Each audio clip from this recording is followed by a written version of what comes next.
You are joining us on 9:30 a.m. The Answer, home of conservative talk radio, on the record with Kevin and Tiffany, where we are proud to be American descendants of the formerly enslaved, where our politics is black first. We just happen to be in the Republican Party here right now because that's who holds power in Texas. All right. We have two of our wonderful guests on with us today. Our honorary co-host, Reginald Brumman Ballard. So we're really honored to have him. He's been really, as we begin to review and look at kidney disease and how it disproportionately affects African Americans and also brown people as well. So also we've been really, really blessed to have with us Professor Mario Salas. I just love his writings. He recently did a presentation, did a presentation during COVID called, which he called it medical apartheid. And I thought that was very fitting. And so we want to discuss that. And so oftentimes I know with conservative radio viewers, they get upset about that, but I also often remember this quote by Malcolm X: don't be so patriotic, right, that you deny reality. So that's the one thing I keep in mind is don't be so patriotic that you will deny reality. And we don't want to deny reality because we want to correct it and be a demonstration of how to go about and do that. All right, off my soapbox, not horse. All right, so Professor Salas, talk to us of when you say medical apartheid, right? Most people think of South Africa. They think of that. So explain that to us. What do you mean when you say that? Okay, well, the term obviously originated there in South Africa, and it was a term of it meant racial segregation, it meant racial hatred, it meant the mistreatment of South Africans by the minority white population in that country. And so that particular term, along with that understanding, comes to the United States when we talk about medical discrimination, medical oppression, medical apartheid. And so that's kind of, in a nutshell, kind of where I'm going with that. All right, I like that, because what I find, when you start reading through the literature, which here, one of the things that I serve on the board of the Texas Kidney Foundation, and as you go through the literature, you see the facts are that Black people are disproportionately impacted by kidney disease, right? We're disproportionately impacted where we don't get the things that could help us. There are new medications, new therapeutics, new treatments out. And so we don't get access to those. And I always feel like it is where people are hiding information and knowledge from us. I don't know if that's intentionally or not. It feels like it is, right? When you look at the numbers and everything, that's one of the things that often stands out and starkly hits you, that hey, there is a disproportionate impact on the negative for people who are the descendants of American slaves, and it also just brown people in general as well. And then on the positive things like transplantation, access to the therapeutics, we don't get those items. And so would you comment on that, if you don't mind? Yeah, well, there's all those diseases you mentioned, diabetes included, and the ones you mentioned. People, African Americans in this country, have often been very reluctant to seek out medical attention when it's available, and that's another problem. It's often not available. Mm-hmm. We don't have the number of pharmacies that we should have in most African American communities, and so there's people call it a pharmacy desert, mm-hmm. To some degree, and then there's that hesitancy on the part of many African Americans, Black folk, who are just reluctant, or they mistrust the medical community because of a very long history of abuse, mm-hmm. A very long history of abuse going all the way back to slavery, and actually after slavery as well. So we have these problems of not enough medical facilities, not enough hospitals, not enough doctors in certain areas, mostly Black areas, as well as an overall distrust of the medical profession as well. And it's understandable when you in 2023, you get doctors telling people, and I've actually heard this, doctors telling people, well, black people don't experience as much pain as other people. They can take pain better than any other group. And that came at that idea. Yeah, that idea actually came from slavery. Mm-hmm. And here I'm talking 2023, and there's still doctors who are hearing that somewhere and then saying it over to other people. When I originally made a presentation before the health department, they actually said that to me. These were doctors who said they had to tell other doctors to stop saying that. It's not true. So that's an example of that. Yeah. Any comment on that, Reggie? It's like, you know, and another something to add to that. It's like in the black communities, you know, like you say, as far as pharmacists, and it's almost like, you know, they have all the bad food restaurants like the Kentucky Fried Chicken and Popeyes. They put in the black neighborhood to get us sick, and then they don't have the pharmacists to get the medicine to help us when we're sick. You know, Reggie, they got all the grease there, right? all the grease you can find. Hair grease, heart grease. Chicken grease. Yeah, you know, and I'm just realizing what you said about the pharmacies in the black neighborhood. I'm thinking about that. It's like that's the truth, because you see CVS's and the Walgreens and stuff like that in different neighborhoods, but then the pharmacies that you see in the black neighborhoods is, you know, like a mom and pop type pharmacy. You know what I mean? Something that's like a little drugstore here, a little drugstore there. You know, it's like a little small type thing. I never realized that until you brought that up. That's interesting, right?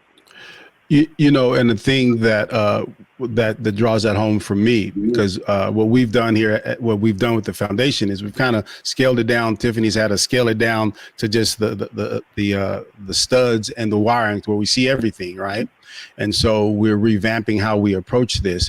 And the one thing that's there that you see in the literature, and when we talk to physicians and nephrologists, there is this idea that black people are just genetically predispositioned for kidney disease. It's just going to happen. It's inevitable, right? When the very facts, when you read the literature, and the facts say that the things that make people the most prone to any type of chronic disease, but especially kidney disease, are high blood pressure and diabetes. And you aren't destined to go there, right? And so the big thing that we're really pushing is to have people screened early so they know their numbers and they see where they're going, right? So instead of equipping people with that information and acting accordingly, because we have the technology, you don't have to guess about these things, but educating people and moving them in that direction, right? So to all those people who say, that's not true, you guys are exaggerating this whole apartheid thing. No, it's a true statement that black people are disproportionately affected by these diseases, right? While doctors see us going in that direction and won't tell us. Yeah. And, you know, my sister in 2007, she passed. She died from breast cancer. And it's known for black women as triple negative. And triple negative breast cancer affects more African American you know, black women than it does any other, you know, but they concentrate on curing and helping, you know, the breast cancer that white women have. Yep. The white women can. But the triple negative is deadly. It's a real deadly thing. They don't really put that, but I saw something today for the first time is they have a new medicine out now for triple negative breast cancer, and that's the first time I ever heard of them dealing with that type of breast cancer. Because when my doctor, I mean, like my sister doctor was, you know, he's a black doctor. He said, yeah, they don't really, you know, do a lot of research on triple negative breast cancer because it affects black and Latino women. Yeah, and the other thing that I'm always and that rings with me is that when I see those facts, right, it makes my blood boil. And so I'm like, okay, what can be done about it? And in order for us to change those things, we have to get involved with the political process, right? Before the radio was starting, I was telling you, I was I'm very frustrated with the Republican Party right now, right? And so it's to the point, but it's a worthy fight. If all I have to put up with is a bunch of looks and, you know, quote unquote, microaggressions, I can deal with that. right? So, but it is us getting involved in the process, right? And I always say that you don't have to be in the party that I'm in, right? I would like for you to be in the party and help me push some of these people around and make some changes for us. But whatever, get involved politically in the process, because that's what changes things. It is the political process and policy that changes things, right? You have to get involved in those things and change those things. And so that's the part there. So to overcome apartheid, right? To overcome these crazy ideas that a lot of really smart people hold, right? And I always say this: how you treat Black people, how you treat the American descendants of slaves, is how you would eventually treat everybody. And I'm telling you that if you got some of the calls that we get, right, the people that I'm talking to are all of all different races, creeds, etc., and they're treating everybody like that, because how they treat us, right, is how they treat everybody. And that's the thing that people don't. That's the things that people don't get, right? So I'm sorry, I went on a tangent. This is what happens when I do too much research. Drives me crazy. So just in terms, Reggie, I don't know if this was your situation, but just in terms of you got a kidney transplant, just access to the information, right?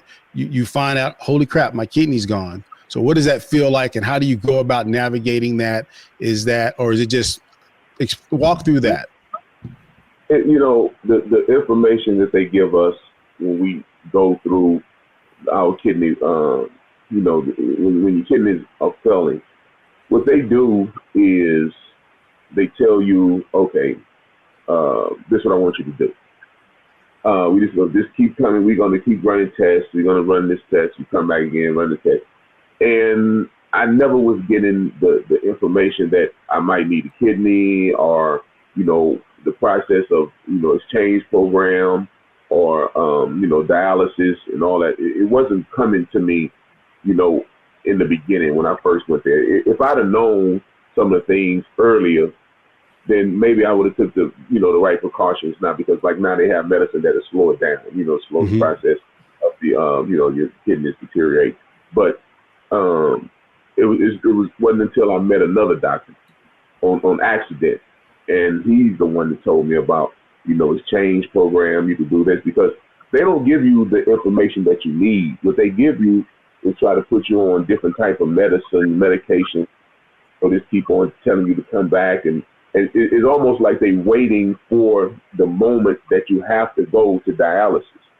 So it's like you keep coming back, and they know it. I mean, it's going to get worse, you know what I mean? But they don't really tell it. It was like he wasn't really telling me it was getting worse. It was like, just keep coming back, you know, let me run tests on you. Instead of like doing, I believe it could have been something else could have been done. I mean, maybe could have got me on something that you know, prolonged it. I don't know if this medicine was out at the time, but it was just, I didn't know my options. I didn't get all my options at one time. You know, it was just, you know, just piece, just come back. It's like, we're going to wait for it to get bad before I can help you do anything else. Maybe he couldn't help me do anything else, but now there's a lot of options that you have now that I didn't know about. So yeah. Professor Salas, comment on that it seems to be this withholding of information and using preconceived ideas to push the ADOS people down a particular path, right? Versus giving us all of our options. It almost feels like you have to have a network of people who can help you out, and we discover it by accident oftentimes, for the few of us who are fortunate. Yeah, you know, and what I always suggest to people who have serious health problems is that they do some research on their own, look up their own disease and Google that. Look to see, because often he's right. Oftentimes doctors are not going to even tell you about what the latest research is, or they're not going to tell you about the experimental research that's available that has worked on some people. They don't tell you about those little details. But they just expect you to just keep hearing that, you know, come in, do this, do that, without much detail. So what we have to do, I think, is become very astute at asking as many questions as possible when you get to the doctor. You got to ask them, why are you doing this? And what effect is this going to have on the rest of my body? What does the statistics show in terms of how long do I have to live when in a condition like this? Mm-hmm. So, and I understand doctors have to tell you what the stats say. I understand that. You do have to tell people, well, you only have 3 years to live. You only have 5 years to live. But a doctor should always say, if he's going to say that, he should also say, but we can't always rely on those stats. We're hoping you beat stats. We're hoping you beat those stats. And they don't bother. I've never heard a doctor say that, or anybody but one time tell a close friend of mine in that way. I'm going to give you the stats, but we can beat the stats. Let's try. Let's fight hard. Hopefully we can beat the stats, but I have to tell you what the stats say. If they said it that way, that'd make a world of difference. And then knowing which hospitals you could go to for the best possible treatment. There's some hospitals in our neck of the woods here in San Antonio I wouldn't recommend you send your dog to. I'm serious. Yeah, it's like a roach motel, right? You walk in, you don't walk out. You're not coming out of that hospital because the doctors, for whatever reason, they didn't hire the top notch. They didn't get certified to practice at that hospital, the top notch ones. And some of them, because they knew the reputation of that hospital, don't want to be there. So they go to another hospital which has a great reputation. So we have to do all that homework ourselves. No hospital is going to tell you, well, I don't know if you want to come here or not. They're not going to tell you that. Mm-hmm. So yeah, so Right. you gotta walk that road by yourself. So I mean, here in San Antonio, we used to tell people. Well, people were telling us, "Don't ever go to that hospital. You ain't coming out of it." So that's something we, as consumers of health, right? We have to get more astute at knowing what hospitals to go to, what doctors to avoid. Mm-hmm. And believe me, I ask a slew of questions when I go to a doctor, and if it's not satisfactory, goodbye, I'm going to go look for somebody else. So some of this depends on our ability to be good consumer advocates for ourselves. Yeah. And so we'll go ahead. Go ahead, Reginald. That's interesting that he said that because you can't always take a doctor's advice just on the value of just because he's a doctor. It's no embarrassing thing or you don't hurt his feelings if you get a second opinion. Because when I first found out I had diabetes, went to the urgent care, and because I was urinating a lot and I was feeling tired, and so I went and they took my blood sugar, and they told me that my blood sugar was high, it was like 300. They say, Wow. that's diabetes. Yeah. You know what the doctor told me to do? Female doctor, never forget. You know what she told me to do? She said, well, you're diabetic, so, people with diabetes drink juice. So let's go home and drink, a lot of juice. That was the first thing to do.